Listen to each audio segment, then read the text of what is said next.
Hello मेरे प्यारे बच्चों, आज कक्षा में काशी हिंदी संस्थान आप लोगों का परम स्वागत करता है। ध्यान दें, वैसे विशेष रूप से आज मेरा प्रयास ये होगा बच्चों कि साराकाश उपन्यास का आज समापन किया जाए। इसलिए आप लोग भी उसके लिए पूर्ण रूप से मानसिक रूप से तैयार रहें। उन बच्चों को भी ये प्रसाद मिलता रहेगा। ध्यान बच्चों, तो वैसे मैं आज उत्तरार्ध चैप्टर 8 मैं आप लोगों के लिए प्रारंभ कर रहा हूँ बच्चों। तो आप लोग सीधा आ जाइए, किताबें निकाल लीजिए, और वैसे किताब न निकाले तो मेरा अगर लेक्चर सुन रहे हैं उसी से लगभग बहुत कुछ आपको प्राप्त हो जाएगा बच्चों। तो ध्यान दें, मैं उस दिन चैप्टर 7 में समाप्त कर चुका था, आज चैप्टर 8। ध्यान बच्चों, तो मामा जी आए हुए थे। मामा जी यानी रिश्ता लेकर के आए हुए हैं बच्चों। इस चैप्टर में प्राय हर घरों में, आप उत्तर प्रदेश जाओ, राजस्थान यानी नॉर्थ इंडिया में, प्राय मामा लोगों की जिम्मेदारी जैसे बनती है शादी विवाह कराने की प्राय। और पहले से कहते थे भाई इस बच्चे पर मेरा अधिकार है, या चाहे भांजी हो चाहे भांजा हो, शादी वगैरह कराने का बात अधिकांशतः दायित्व जो है वो मामा लोग ही किया करते हैं। वही बात यहाँ मामा चंदन जी भी करते हैं। धीरज की शादी कराई उन्होंने, समर की शादी कराई, और अब अमर की शादी पर नंबर लगाए हुए हैं। जबकि इस बात से समर बिल्कुल नाराज हो जाता है कि मामा जी एक तो देखिए, अभी मेरी शादी अब कराए, मैं अपने पैरों पर खड़ा नहीं हुआ, और जो बेचारी बच्ची आई प्रभा, उसको कितना कष्ट झेलना पड़ रहा है, कितना दुख झेलना पड़ रहा है। तो शादी विवाह इतनी जल्दी उम्र में नहीं होना चाहिए, बच्चे जब तक अपने पैर पर न खड़े हो जाए। इसके लिए हमें आगे आना होगा। यह बात लेखक का अपना विचार है, लेकिन उस समय बाल विवाह हुआ करता था। यह भी इस कहानी में, इस उपन्यास में बताया गया है। आगे बच्चों, तो चंदन जी यानी मामा जी वो साफ साफ कहते हैं, यानी ठाकुर साहब से जो उनके बहनोई है, साफ साफ कहते हैं कि इस बार लड़की अमर को दिखा लीजिए, ताकि मेरे ऊपर बाद में दोषारोपण न हो भाई कि लड़की ऐसी है वैसी है। लोग अगुआ को ही कोसते हैं शादी होने के बाद। जैसे अभी भी दहेज न मिलने पर, हम समर की शादी हो गई प्रभा के साथ में, लेकिन दहेज नहीं मिला, लेकिन लोग कोसते किसको हैं? ये नहीं भाग बनाते हैं, शादी तो कम से कम हो गई। अगर चंदन जी नहीं होते, शादी नहीं कराते, शायद शादी होती कि नहीं होती, ये भी सोचना चाहिए था। इसके लिए लोग आशीर्वाद नहीं देते हैं, लेकिन थोड़ी सी बात बिगड़ जाती है तो अगुआ को शराब देने के लिए लोग तैयार बैठे रहते हैं। तो बात ऐसी नहीं होनी चाहिए बच्चों, ध्यान दें। और बाबूजी ने भी साफ साफ कह दिया भाई ठीक है, लड़के खानदान वगैरह सब बातें बता दीजिए, खानदान अच्छा होना चाहिए। एक बात, दूसरी बात, लेन देन भी सब साफ हो जाना चाहिए। बाबूजी इस बार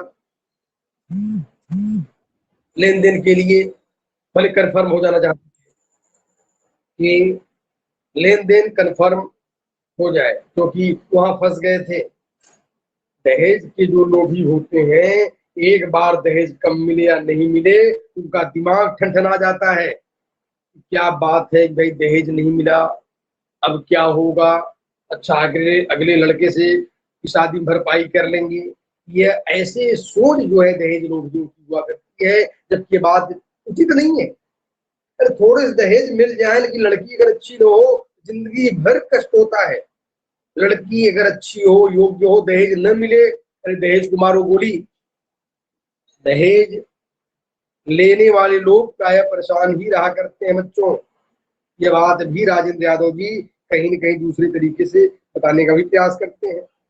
ध्यान दो। अब समर सोच रहा है मैं तो बलि का बकरा बन गया था, लेकिन अब अमर की बारी आ गई है, अमर भी बलि का बकरा बनने जा रहा है।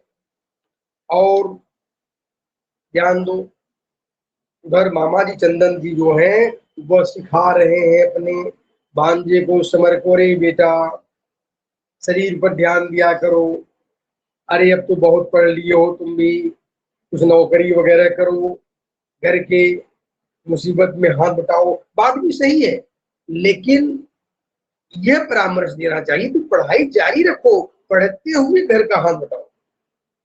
लेकिन बहुत से अभिभावक ये कहते हैं, जिस समय शादी नहीं होती है, यानी शादी होने के पहले लोग यह कहते हैं कि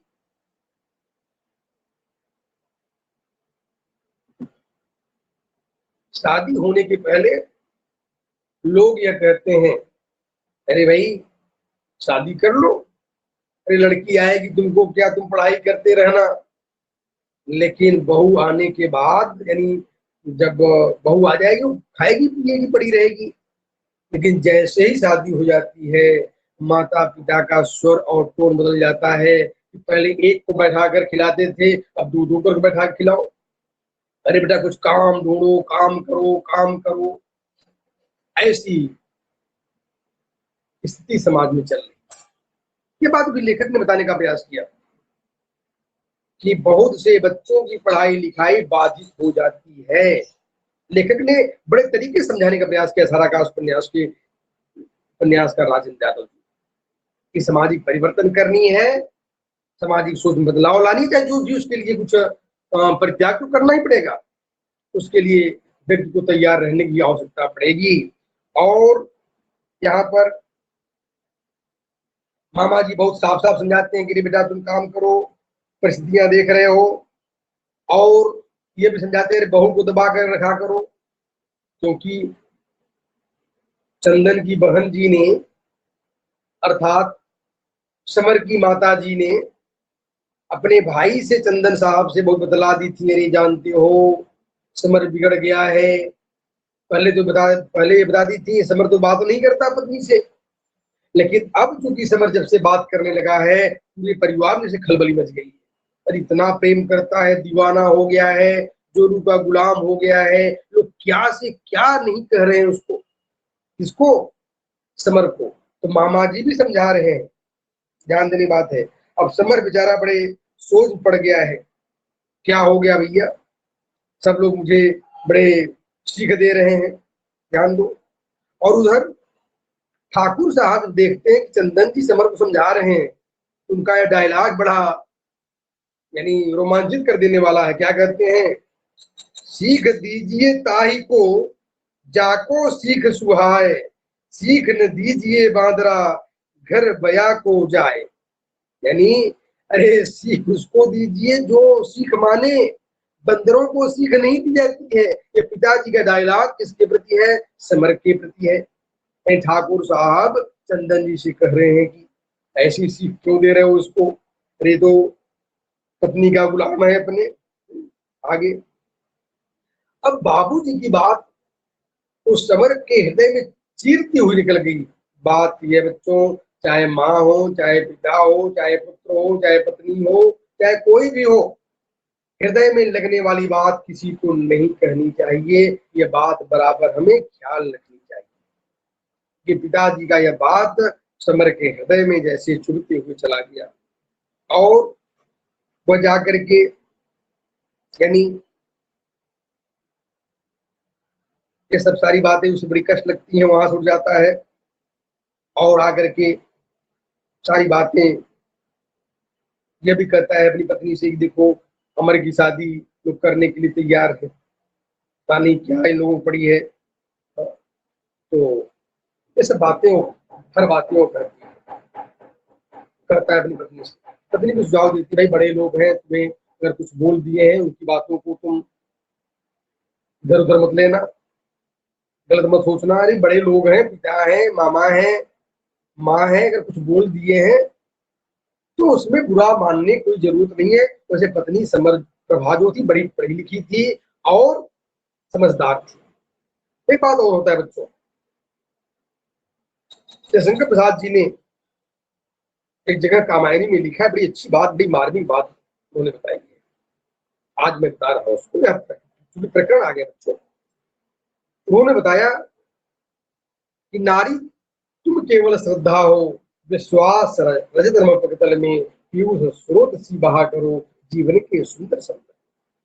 और उन्होंने बताया कि नारी एक पुरुष प्रश्न है, शादी होने के बाद पत्नी उसके जीवन की समस्याओं को हल करती है। अगर पढ़ी लिखी है, क्वालिफाइड है तो निश्चित रूप से यानी वह समाधान प्रस्तुत करती है। वैसे ही समर के जीवन में समाधान के रूप में प्रभा जो है अपने विचारों को पेश करती है। बच्चों आगे ध्यान दें। और उधर समर के पास पैसे भी नहीं थे, वह सैलरी का इंतजार कर रहा था, सारी बातें उस बड़ा चिंतन में पड़ा हुआ है। काफी रुपए उधार ले लिया, 61 रुपए के लगभग उधार हो चुके हैं। अब सोच रहा है अगर सैलरी पाऊं, सैलरी बाबूजी दे दूं, उधार लिया हो उसका क्या होगा। तमाम बातें वो सोच रहा है बेचारा समर। समर के दिमाग में उसे उलझने, बहुत सोचने वाला है ना युवक, तो बहुत सोचना नहीं चाहिए बच्चों को, कर्म करना चाहिए, समस्याओं समाधान करने के लिए प्रयास करना चाहिए, लेकिन अधिक चिंता नहीं करनी चाहिए। क्योंकि समर की एक कमजोरी भी है बच्चों, वो बहुत अधिक चिंता भी करता है। चिंता नहीं, चिंतन करना चाहिए समस्याओं के समाधान के लिए। बच्चों आगे बच्चों ध्यान दिए। और उधर वो जाकर के शिरीष भाई के पास भी गया था, यानी शिरीष को भी सारी बातें वो बताई। जब वो उलझन पड़ता था ना प्यारे बच्चों, किसके पास जाया करता था? वह अपने परम मित्र, ध्यान दो बच्चों, उसका परम मित्र कौन था? दिवाकर। दिवाकर के पास जाया करता था। और दिवाकर के यहाँ उसमें शिरीष आया हुआ था। शिरीष से सारी बात बताता है कि क्या करूं, अभी हमारी शादी से हम परेशान हैं, नौकरी वगैरह ठीक से नहीं लगी है, और हमारे छोटे भाई की शादी हमारे पिताजी मानने जा रहे हैं। तमाम अपने घर की मुसीबतों को वह शिरीष भाई के सामने पेश किया। शिरीष जो है उसको सही मार्गदर्शन देने का भी प्रयास करता है कि संयुक्त परिवार की समस्याएं, संयुक्त परिवार में रहता है, लेकिन शिरीष जो है संयुक्त परिवार के का विरोधी है, नकारात्मक विचारों से ग्रसित है। उसका यह विचार, इस संयुक्त परिवार की परंपरा को तोड़ना ही होगा। अगर आप खुद जिंदा रहना चाहते हैं तो चाहते हैं कि आपकी पत्नी भी जिंदा रहे, तो इसके सिवा कोई रास्ता नहीं है कि अलग रहिए, जैसा भी हो अलग रहिए। संयुक्त परिवार में एक के बाद एक मुसीबत आती रहेगी और उन दोनों की आकांक्षाएं सपने बनकर रह जाएंगी। यानी एक प्रकार से राजेंद्र यादव जी संयुक्त परिवार के जहाँ घुटन भरी जिंदगी हो, वैसे कहा है, तुलसीदास जी ने कहा है ना, जहाँ सुमति संपत्ति नाना और जहाँ कुमति विपत्ति जाना। अगर संयुक्त परिवार में सुमति हो, प्रेममय तरीके से अगर लोग मिलकर के बात करते हो, तब तो रहने में भलाई है। अगर प्रेममय तरीके से न रहते हो तो वहां पर संबंध तोड़ देने में इसमें कोई बुराई की बात नहीं है। ये बात राजेंद्र यादव जी अपने विचारों को पेश करते हैं, ध्यान बच्चों। इसके बाद यानी शिरीष भाई ने बहुत व्यापक स्तर पर, यानी जो इसका दुष्परिणाम होता है संयुक्त परिवार का, उसको उल्लेखित किया है।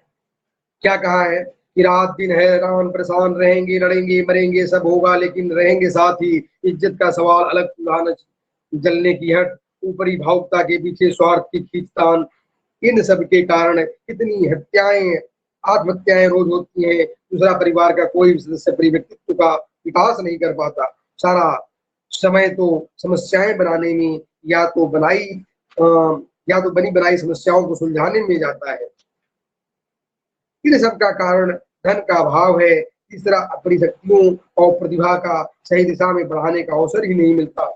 पढ़ाई लिखाई या किसी बौद्धिक और मानसिक विकास की शक्ति ही नहीं बचती।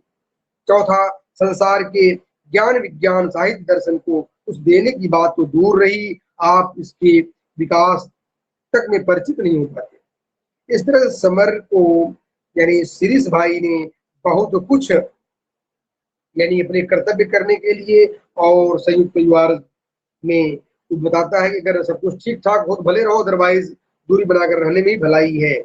यह विचार वह जो है सीरियस भाई समझाता है समर को। अब समर सोचता है अगर वह इस तरह की बातें अगर वह सोच ले तो उसके माता पिता यानी उसके पिताजी ठाकुर साहब यानी करोड़ों गालियां उसको देंगे मन ही मन। इस तरह से बच्चों को चिंतन कर रहा है। अध्याय नंबर 8 यहीं पर समाप्त हो गया बच्चों। अब मैं अध्याय नंबर उत्तरार्ध के 9वें अध्याय में प्रवेश कर चुका हूं। बच्चों ध्यान दो, इधर अगर समर के मन की समस्याओं को हल करने वाली हल करने वाला सदस्य अगर कोई है तो माता प्रभा। प्रभा उसके दुखों में उसके कष्टों में अर्धांगिनी है। जो अर्धांगिनी का मतलब आधा अंग है, उसके दुखों को बांट लेती है। बाकी बच्चों अगर आदर्श पत्नी हो तो दुखों को कम कर देती है, लेकिन आदर्श न हो अगर दुखों को बढ़ा देने वाली भी होती है पत्नी। इसलिए आदर्श पत्नी की की प्रभा जो है मूलभूत रूप से समय का हर समस्याओं में साथ देती है और सकारात्मक विचार पेश भी करती है और समझाती भी है। इस प्रकार से उस दिन गर्मी बहुत बहुत थी। समर बाल्टियां भर करके पानी छत पर डाल देता है ताकि रात को छत थोड़ा ठंडा हो जाए और वहां पर वह शीतलता में वह सो ले। इस तरह से रात थोड़ी हो जाती है तो समर वहां पर छत पर अपना बिस्तर वगैरह बिछा लेता है।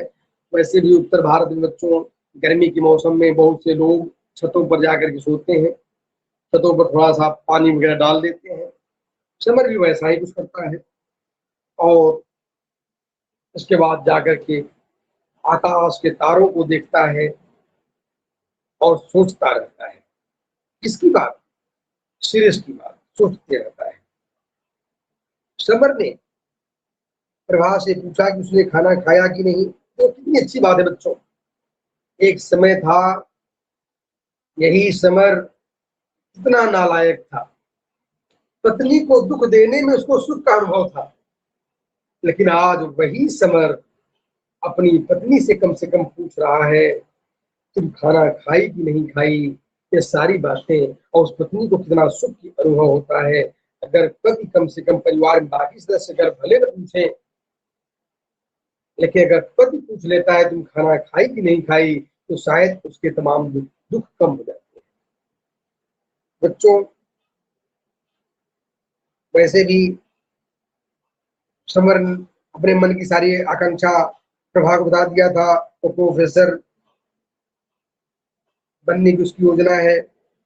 अगर जिस दिन वो प्रोफेसर बन जाएगा उसको मकान मिल जाएगा और प्रभा जो है वह भी उसके स्वप्न में भागीदार हुई थी वहां पर। कब शिकायत का मौका परिवार वालों से कुछ नहीं मिलेगा। उसमें प्रभा पैर दबा रही थी। समर ने कहा कि पैर तो उसे प्रभा के दबाने चाहिए जो पूरा दिन खटती रहती है। प्रभा था भाभी ने उस दिन का व्रत रखा था, हलवा पूरी खीर से व्रत होना था। समर को ये व्रत पसंद नहीं थे। समर ने कहा कि यदि व्रत के कारण वह बीमार पड़ गई तो दवा का इंतजाम करना भी मुश्किल होगा। प्रभा ने कहा कि व्रत से बीमार नहीं होते हैं, अभी तबीयत ठीक हो जाती है। बात सही है बच्चों। व्रत यानी इसके भी पॉजिटिव कुछ लोग आजकल डॉक्टर ये कहते हैं कि व्रत नहीं करना चाहिए, लेकिन ये बात नहीं है। व्रत करने से भी यानी तमाम शारीरिक बीमारियों से हमें मुक्ति मिलती है। हाँ, अगर सारी बहुत सारी बीमारियां हो तो उसमें व्रत नहीं भी करनी चाहिए। अगर शरीर निरोग हो हमें अवश्य व्रत करनी चाहिए। व्रत से शरीर और सुंदर और निखर जाती है और अच्छी बन जाती है। ध्यान दो, व्रत से मतलब जो शरीर की हमारी मशीन है उसको आराम मिलता है, रेस्ट मिलता है और रेस्ट भी देना चाहिए।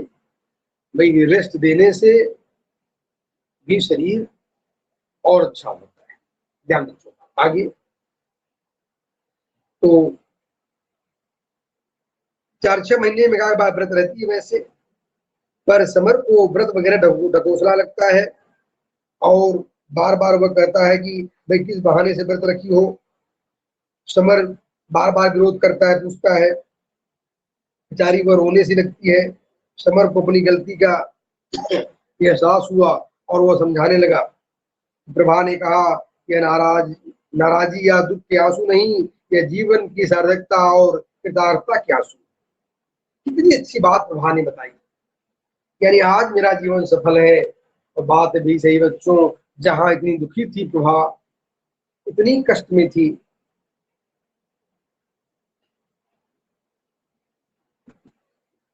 पति पूछता नहीं था बल्कि दंड देने के लिए उतावला था।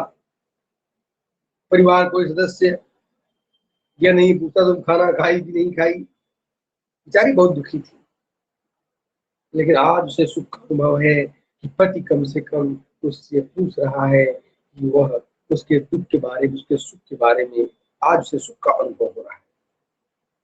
इसके बाद बच्चों लगभग 1:30 बज गए। प्रभा ध्यान बच्चों, यानी वो सोने के लिए कहकर समर आकाश में सत्तर था दूर तारे को देखने लगा। वह प्रभा को सिरिस भाई की बात बताना चाहता था। दोनों जाग रहे थे। उसने प्रभा को संयुक्त परिवार के संबंध में सिरिस भाई के विचारों को अवगत कराया। उनके अनुसार संयुक्त परिवार में रहकर व्यक्ति अपनी प्रतिभा था शक्तियों का प्रसार नहीं रख पाता। यहाँ तक कि परिवार के लड़ाई झगड़ों के कारण वो अपना फर्ज भी भूल बैठता है। उसने प्रभा से कहा कि वे लोग साथ रहकर क्या अपना फर्ज पूरा कर रहे हैं, सिवाय इसके कि मन ही मन एक कटुता पाले चले आ रहे हैं। बात सही भी है। सीरीज की बातें समर को यहाँ अच्छी लगती है, लेकिन व्यवहारिक धरातल पर प्रभा को ये बात अच्छी कम लगती है, क्योंकि जब उस पर पहुंच जाना उस समय सोचना दूसरी बात है, लेकिन इस तरीके क्या सोच प्रभा का नहीं बच्चों। श्रीज भाई का कहना था कि आत्मा नाम की कोई चीज नहीं होती। अभ्यास, भाव, परंपरा, नकल सब मिला करके एक प्रकार की संस्कार मन में जमा देते हैं। यही संस्कार हर नया काम करने में बाधक होते हैं। हम समझाते हैं कि हमारी आत्मा हमें रोक रही है। ये आत्मा केवल संस्कारों का दूसरा नाम है। यानी जो उससे बात हुई है, यानी श्री ने जो समझाया है उन सारी बातों को वह समझा रहा है किसको? अपनी पत्नी को समझा रहा है। भाई संस्कार, आत्मा, ठीक है, हमें अच्छे कर्म करना चाहिए, ये हमारे कर्म से हमारी आत्मा और संस्कार का निर्माण होता है। ये बात भी वो उसको समझाता है। आगे इसके बाद में समर समझा ही रहा है, लेकिन प्रभा सुनते सुनते सो जाती है। उसको लगा कि सो गई। उसने उसे जगाना ठीक नहीं समझा। सीरीज भाई को नई बातों का एक एक शब्द उसके दिमाग में गूंज रहा था। उसे लगा कि उसके दिमाग के कमरे हजारों साल से बंद थे और उनमें शीतल घुटन धूल कूड़ा, उसमें जाने और भी जाने क्या क्या बलाएं जमा हो गए थे। अब जैसे उन कमरों में दरवाजे को किसी ने भारी धूपों की ठोकर मार मार कर खोल दिया है। ये सारी बातें उसके दिमाग में चल रही है। किसके? समर के। जो उसके दिमाग में, दिमाग के कमरे बंद थे, मारो सीरीज ने समर के बंद कमरे को खोल दिया। आज वह सोच रहा है, यानी कुछ नया सोचने के विचार में आ गया। यानी सीरीज तो आधुनिक विचार वाला है, पाश्चात्य वेस्टर्न कल्चर को मानने वाला है। जो वेस्टर्न कल्चर को मानने वाले होते हैं उनको क्या, उनको पत्नी और अपने को ही परिवार मानते हैं। आजकल ये न्यू कल्चर हो गया, भाई आपकी फैमिली कौन है, पत्नी फैमिली कौन बन गई। अरे फैमिली, संयुक्त परिवार हमारे इंडियन कल्चर का स्वरूप है, लेकिन यहाँ पर सीरीज जो है संयुक्त परिवार का विरोध करता हुआ नजर आता है। आगे बच्चों, उसी समय में क्या होता है, प्रभा की कमर में कुछ बंधा हुआ था, वह समर के हाथों में आ गया। उसने पूछा यह क्या है? प्रभा डर गई। वह छोड़ने के लिए कह रही थी, वह सुपारी जैसी कोई चीज थी। समर का गुस्सा बढ़ गया। तब प्रभा ने बताया कि अम्मा जी और भाभी जी कहने पर उसने यह बांधा है। उनका मन रखने के लिए करना पड़ा। अवस्थी जी की बीवी कहती थी कि शादी के 4 साल बाद सैयद बाबा की धुनी से उनके प्रमोद हुआ। यानी यह आडंबर वगैरह कुछ लोग गांव की औरतें मानती हैं, इसलिए उसको भी मरवा देती बेचारी प्रभा को। अब ये बातें समर को बिल्कुल पसंद नहीं लगता है, ध्यान दो। समर पागलों की तरह हंस पड़ता है। बच्चा चाहिए जिसके लिए यानी ये सब किया गया है, यानी वह बेचारी उब गई थी। बहुत से लोग बांझ बांझ कहते थे उसे, 4 साल हो गया संतान नहीं पैदा हुआ। गांव में यही सब है ना, 2-4 साल बीत गया संतान न पैदा हो, तो लोग तमाम तरह के निगेटिव विचारों से, नकारात्मक विचारों से ग्रस्त हो जाते हैं, और ये सब बातें उसको बिल्कुल पसंद नहीं लगी। और प्रभा जो है एक सकारात्मक विचार वाली नारी है, लेकिन घर के संयुक्त परिवार में यानी नकारात्मक विचार को थोप दिए जाते हैं। इस तरह से बच्चों चैप्टर 9 जो है आपका यह समाप्त हुआ। उत्तरार्ध का 9वां अध्याय समाप्त हो गया। अब जिस घड़ी के लिए आप लोग इंतजार थे वह घड़ी अंत में आ ही गई। सारा आकाश का उपन्यास का अंत कैसे होने वाला है मेरे प्यारे बच्चों? अंत बड़ा संघर्षमयी है, बड़ा दुखदायी है, और कहना नहीं चाहिए यह अंत भी पश्चिमी संस्कृति पर आधारित है। यानी उसमें भी अंत में यह वेस्टर्न कल्चर के नॉवेल में प्राय ऐसा ही होता है बच्चों। अब क्या हुआ, इसके बाद क्या हुआ, अरे थोड़ा सा भी तो लेखक लिख दिया होता। यानी ऐसा उधेड़ बूंद में छोड़कर लेखक बंद कर देता है उपन्यास को। उसी स्टाइल में हमारे राजेंद्र यादव जी ने भी इस उपन्यास का अंत किया बच्चों। आगे ध्यान दो। अब अध्याय नंबर 20वां अध्याय यानी उत्तरार्ध का 10वां अध्याय बड़ा संघर्षमयी है बच्चों। पूरा मानसिक ताने बाने को बदल देने वाला है अध्याय बच्चों। इस अध्याय को जरूर पढ़ें, जरूर समझें। अब ध्यान दें आप लोग बच्चों, मेरे प्यारे विद्यार्थीगण। इस प्रकार से अध्याय नंबर 10 समर बेचारा वह प्रेस वहां पर काम करने के लिए गया था, और प्रेस में कुछ कहासुनी हो गई थी। भाई नौकरी स्थान वहां पर हंसमुख होना चाहिए, आदमी को एक्टिव होना चाहिए। अगर एक्टिव होंगे, हंसमुख होंगे, कार्य करने वाले होंगे, क्रोधी नहीं होंगे, तो निश्चित रूप से अपने कार्य को कुशलता पूर्वक के साथ करेंगे। लेकिन अगर आपकी ये मानव प्रवृत्ति क्रोधमयी हो, मुंह लटकाए हुए हो, काम को प्यार से न करते हो, तो निश्चित रूप से आपके लिए वह नौकरी भी एक जंजाल बन जाएगी। तो शायद कुछ ऐसा ही हुआ इसके साथ बच्चों, समर के साथ। ध्यान देने की बात है बच्चों, बड़ा ही यह कष्टदायक भी है। ध्यान दो। समर प्रेस से लौटने के बाद ऊपर छज्जे पर बैठ गया था। उसका चेहरा इतना थका और उतरा हुआ था, यानी प्रभा ने उसके माथे को छूती है तो शरीर गर्म था, बुखार जैसा लग रहा था उसको। यानी ध्यान देने की बात है। बेचारी वो भी परेशान होती है कि बात क्या है। एक समस्या आती है, हल भी नहीं होती तो दूसरी समस्या आ जाती है। ये बात प्रभा भी सोच रही थी, समर भी सोच रहा था। और संजोग से बच्चों नीचे चूड़ी वाली आकर, यानी प्रभा की जिठानी को और प्रभा की सास को चूड़ी पहनाने आई थी। प्रभा को भी चूड़ी पहनाने आई थी। भाई गांव में मनिहारी आती है या चूड़ी वाली आती है, चूड़ियां पहनाती है। तो चूड़ी वाली आई थी चूड़ी बनाने के लिए। सास बड़ी प्यार से बुलाती है कि प्रभा, ओ प्रभा, आ कर करके चूड़ी पहन लो। कितना प्यार है, क्योंकि वो सब लोग, जब जिसका पति कमाता है संयुक्त परिवार में, वहां पर उस स्त्री को बड़ी इज्जत मिलती है। ये प्रैक्टिकल बात है बच्चों। जिसका पति कमाता है उसकी सास, जेठानी, देवरानी सब बड़ी सेवा करती हैं। अगर पति नालायक को न कमाता हो तो परिवार में इज्जत नहीं मिलती है।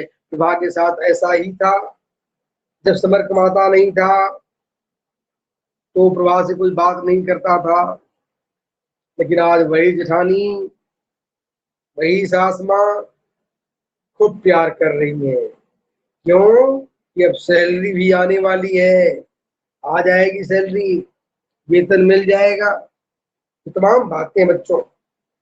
और समर अपने दुखों को वह प्रभा से बता रहा था, किस प्रकार से उसकी नौकरी चली गई है और सैलरी वेतन भी पूरा नहीं मिला उसका। बाबूजी सुनेंगे, बाबूजी भड़क जाएंगे, बाबूजी सुनेंगे तो बाबूजी भड़क जाएंगे, भाई नौकरी छोड़कर बैठ गया, घर की परिस्थिति ऐसी है वैसी है। और उधर बार बार जो है माता जी बार बार आग्रह करती है कि बहू आकर के चूड़ी पहन लो, बड़ी यानी चूड़ी पहन लो। इस बात पर वो हंसता भी है समर कि भाई गजब बात है, यानी बड़ा सेवा बढ़ गया तुम्हारा, चलो अच्छी बात है भाई, जाओ तुम भी चूड़ी पहन लो। और उधर समर के बातों में तीखापन था, कड़वाहट था, क्योंकि बार बार लोग बोल रहे थे चूड़ी पहन लो, और बेचारी प्रभा सास की बात को नहीं टाल पाती है और चली जाती है, चूड़ी पहन लेती है। इसके बाद में जो होता है बहुत बुरा होता है। समर जो है नीचे उतरता है, देखता है कि प्रभा चूड़ी पहन ली है, पता नहीं कौन सी उसके अंदर आसुरी शक्ति आ गई, नकारात्मक शक्ति आ गई उस नालायक के अंदर। उसने जा करके प्रभा बेचारी की दोनों जो हाथ में चूड़ियां भर भर के पहनी थी उसको जोर से बजा देता है और सारी चूड़ियां टूट जाती है, कुछ चूड़ियां तो धस जाती है। बेचारी प्रभा के हाथों में चोट लग जाता है, खून बहने लगता है। इतनी दर्दनाक बातें हैं। सास और भाभी जी फटी फटी आंखों से जैसे मानो देख रही थी। अब ये बातें किसी को अच्छी नहीं लगी, और ये बात सुन करके बाबूजी बाहर से आ गए, भाई की प्रभा का चूड़ी पहन तोड़ दिया वो नालायक समर। बाबूजी भी आ गए। अब बाबूजी में और उसमें कहा सुनी होना शुरू हो जाता है। यहाँ तक कि समर जो है वो जवाब देता चला जाता है कि एक के बाद एक जवाब देता चला जाता है। ये बात बाबूजी को अच्छा लगता है, भाई कोई बड़े लोग हों अगर छोटा जवाब देता है तो क्रोध और बढ़ जाता है, बढ़ जाता है। यानी बाबूजी ने साफ साफ कहा, सुबह चूड़ियां पहनाई सो फोड़ दी लाट साहब ने, किसी का अब हक थोड़े ही रह गया है तुम पर, तुम्हारी बहू पर। तुम ऐसा ही चला आया था ईश्वर के पास से, अपने लिए पढ़ ले, अपने लिए कपड़े आ जाए, अपनी बहू का साथ श्रृंगार हो जाए, बस सब इतना ही अपना हो जाए। जब तक कोई कुछ बोले नहीं तब तक सिर पर ही चढ़े चले आते हैं। कहीं ठाकुर साहब को भी बोलना शुरू कर दिए सुबह सुबह। इसके बाद अब घटना और आगे बढ़ती चली जाती है, यानी बाबूजी का गुस्सा बढ़ता गया और समर भी जवाब देता रहा। परिणाम ये हो ठाकुर साहब ने बहुत मार मारी, लात घूसे थप्पड़ों से बौछारें शुरू कर दी और वह मार खा रहा है। लेकिन फिर भी वहां से, अरे भाई जब बड़े लोगों को आ जाता है तो वहां पर से हट जाना चाहिए। लेकिन वह यानी ठाकुर साहब पीट रहे हैं, खुद में कुछ इधर उधर की बातें भी, गाली गलौज भी दे रहे हैं, लेकिन समर वहां से हटता नहीं बल्कि मार खाते रहता है। बाबूजी ने कहा, निकल जा मेरे घर से, निकल जा, हट जा दूर मेरी आंखों से, डूब मर कहीं कुएं तालाब में कमबख्त कमीने। हम तो शुरू से ही रंग ढंग देख रहे थे, अब पढ़ने लगे हैं न। ठाकुर साहब क्रोध में आकर बहुत डांटते पीटते हैं। झगड़े की आवाज सुनकर आसपास पड़ोस के लोग भी आ गए, पर बाबूजी के गुस्से में पता नहीं था कि वे क्या कह रहे हैं। उन्होंने उसे उसी समय निकल जाने के लिए कहा, उसका सामान निकालने के लिए कहा, अपना सामान उठाकर अपना ठिकाना देखने के लिए कहा, फिर कभी वापस न आने की बात कही। हमारी तरफ से कहीं मरो, बाहर सड़क पर पड़ो, हमारे बस का नहीं है प्राणों को पालना। यानी ठाकुर साहब ने क्रोध में, आवेश में ये सब बातें जो कहीं, वाकई बातें नहीं कहनी चाहिए। एक बात ये स्पष्ट है बच्चों, कोई भी व्यक्ति हो, चाहे ठाकुर साहब हो, चाहे समर हो, क्रोध व्यक्ति के मानसिक बुद्धि को नष्ट कर देता है, और मानसिक बुद्धि नष्ट होने पर विवेक खत्म हो जाता है, और जब विवेक व्यक्ति का समाप्त होता है तो उसके विनाश का मार्ग शुरू हो जाता है। इसलिए व्यक्ति को क्रोध नहीं करना चाहिए। उसे कहा जाता है काम क्रोध मद लोभ नाथ नरक के पथ। चार चीजें नरक के द्वार होते बच्चों, काम, क्रोध, मद और लोभ। चार में से एक ही चीज विनाश के लिए पर्याप्त होती है नरक तक पहुंचाने के लिए, लेकिन अगर चारों हो जाए तब तो भाई क्या पूछना है। वही बात यहाँ पर भी है। ठाकुर साहब का क्रोध, यानी उसको बहुत डांटते हैं। माँ भी बहुत कुछ समझाती है समर को कि तू बाप की बात नहीं मानता है, क्या तुमको हो गया है आखिर में। अगल बगल की जितनी औरतें भी आती हैं उसे भी सब कोसती हैं। यानी आज बहुत अंतर्द्वंद में है समर। पूरा घर समर को कोस रहा था। समर के मन में आया कि क्या राम सीता भी इसी तरह लड़ भिड़ कर घर छोड़कर तो नहीं गए थे। अंदर ही अंदर वह हंसा और उसके दिमाग में एक ही तस्वीर पहुंचती रही, आगे आगे टीन का बक्सा ला दे और पीछे पीछे चलती चलती प्रभा, और शायद उसके पीछे रोता हुआ कुंवर लक्ष्मण की तरह। पूरी रात समर गुस्से में घूमता रहा। विचित्र सी आवाजें दिमाग में आ रही थी। उसे लग रहा था जैसे दिल का की जगह किसी ने भारी पत्थर रख दिया है और उसके बोझ से उसकी सांस घुटी जा रही, जैसे हार्ट फेल होने वाला हो।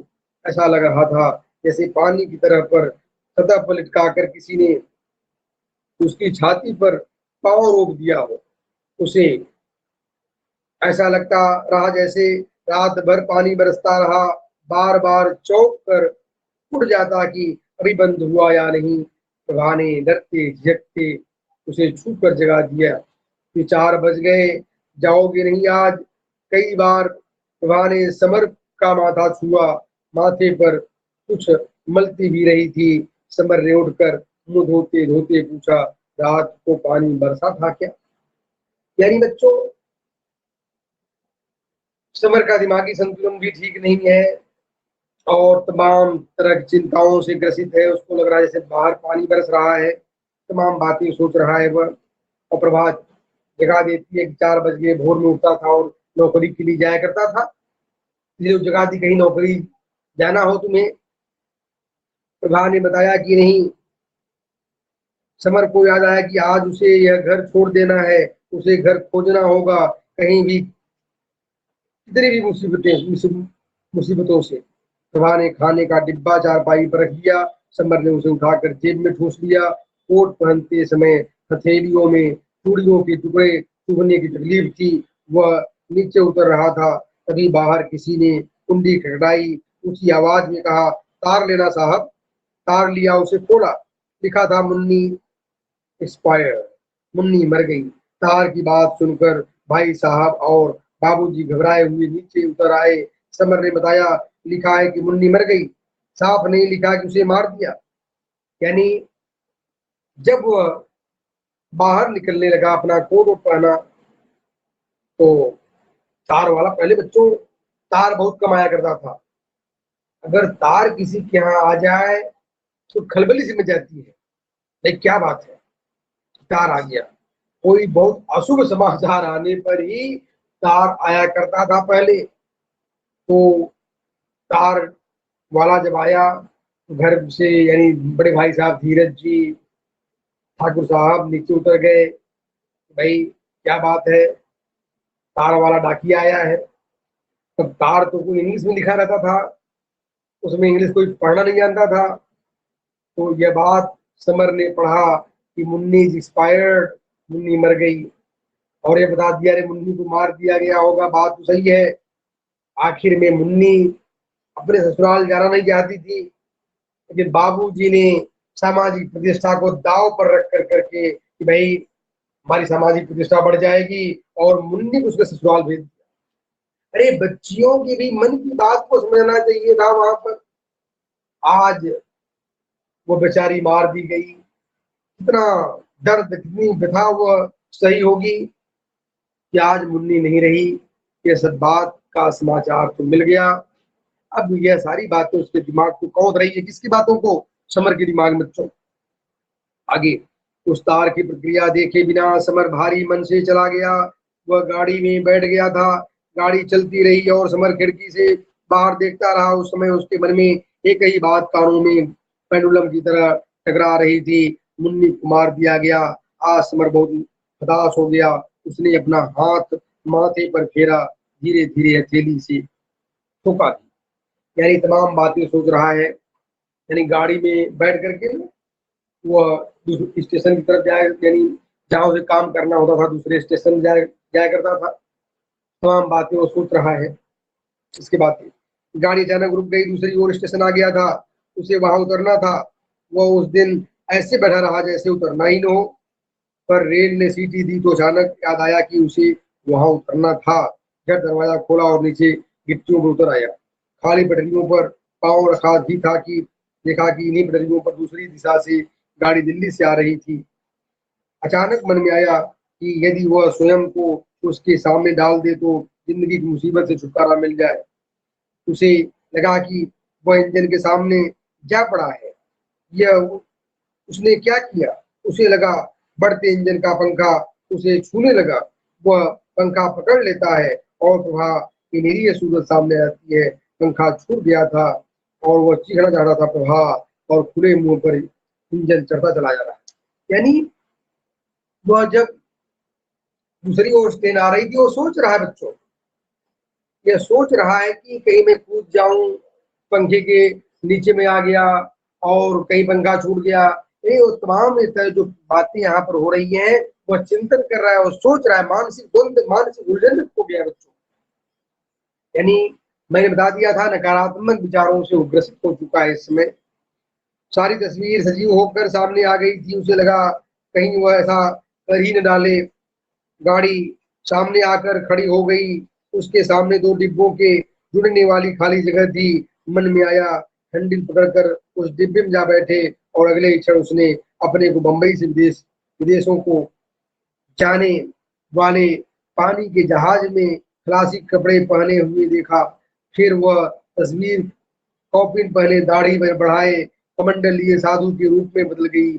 उसे लगा कि वह काली कमली वाले बाबा के आश्रम में कंबल लपेटे पड़ा रहता है। ये सारी बातें बच्चों कल्पना के रूप में हो रही हैं। कभी उसको लगा कि वो साधु बन गया है, कभी ये बाबा हो गया है। तमाम बातें वह सोच रहा है कि तमाम अंतर्द्वंद उसके दिमाग में चल रहा है। प्रभा कई और बूढ़ी स्त्रियों के साथ जाकर खड़ी हो जाती है। वह उसे नहीं पहचानती है, पर वह पहचान गया है। फिर लगा लोग उसे जूतों और लाठियों से पीट रहे हैं, क्योंकि वह नहाती हुई एक जवान औरत को प्रभा के नाम से बुला रहा था। ये तमाम तरह की बातें वो अपने दिमाग में सोच रहा होता है बच्चों।